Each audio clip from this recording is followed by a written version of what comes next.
ठीक, accounting principle के अंदर दो पार्ट, कॉन्सेप्ट, कन्वेंशन। आइए अकाउंटिंग कॉन्सेप्ट पढ़ना शुरू करते हैं। अकाउंटिंग एंटिटी कॉन्सेप्ट दोस्तों ये आपका पहला है। क्या कहता है, इसका एक और नाम है business entity concept, business entity concept. और प्यारे बच्चे, इसको हम एक और नाम दे देते हैं, सिर्फ और सिर्फ एंटिटी कॉन्सेप्ट। एंटिटी कॉन्सेप्ट कह दो, एंटिटी एजम्पशन कह दो आप, बात वही है। क्या कहता है ये कहता है कि भैया बिजनेस जो है, जो व्यापार है, जो बिजनेस है वो अलग है। बिजनेस जो है वो अलग है, किससे अलग है? ओनर से।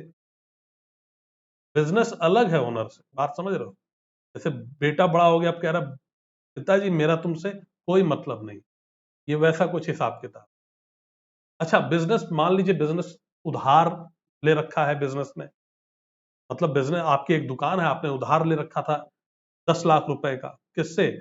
सामने वाले से सामान ले रखा था, आपके पास में एक और दुकान थी होलसेल वाली, उससे आपने 10 लाख का सामान ले लिया।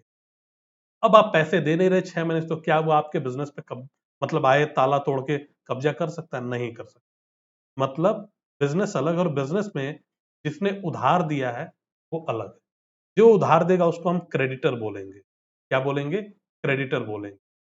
धीरे धीरे आपको सारी चीजें याद हो जाएंगी, उसमें टेंशन लेने वाली बात। इसको समझते हैं जरा ध्यान से, इंपॉर्टेंट चीज है।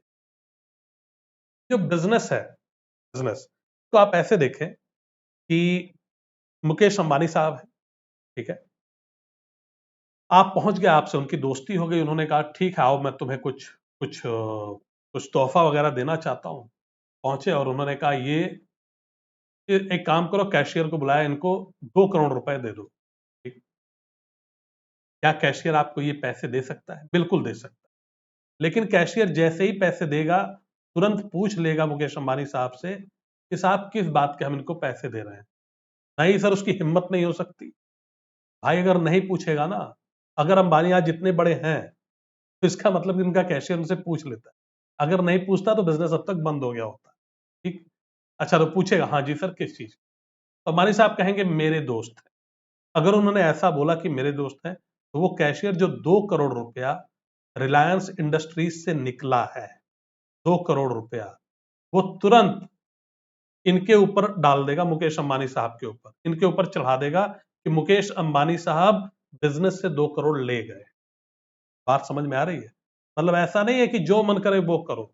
आप खुद सोचो कि आपकी एक दुकान है, ठीक है, किस चीज की? सर हमारी बढ़िया परचून की शॉप है, बढ़िया हम डिपार्टमेंटल स्टोर है, हम लोग चीनी चाय पत्ती दाल चावल सब कुछ बेचते हैं, नमकीन ये वो। सुबह आप बैठते हो, दोपहर में मान लो कि आपका भाई बैठता है, शाम को थोड़ी देर के लिए आपके पापा आ जाते हैं दुकान पे। अब जो जब आए, जितना गल्ले में से पैसा निकाल के ले जाए, फिर तो बिजनेस चौपट हो जाएगा। ठीक, तो ये पाया गया लंबे टाइम में कि एक काम करते हैं, धंधे को अलग कर देते हैं, और जो भी लोग चाहे ओनर भी हो उनको अलग कर देते हैं। तो इसलिए आप देखेंगे, जब जब रिलायंस इंडस्ट्रीज की आप पीएल वगैरह चेक करेंगे, बैलेंस शीट चेक करेंगे और भी डिटेल, तो आपको दिखेगा मुकेश अंबानी साहब भी सैलरी ड्रॉ करते हैं रिलायंस इंडस्ट्रीज से। ऐसा नहीं है कि जितना मन करेगा निकाल लेंगे, नहीं निकाल सकते। क्लियर है मेरे ख्याल से? मतलब ये बिजनेस जो है, बिजनेस किसका है?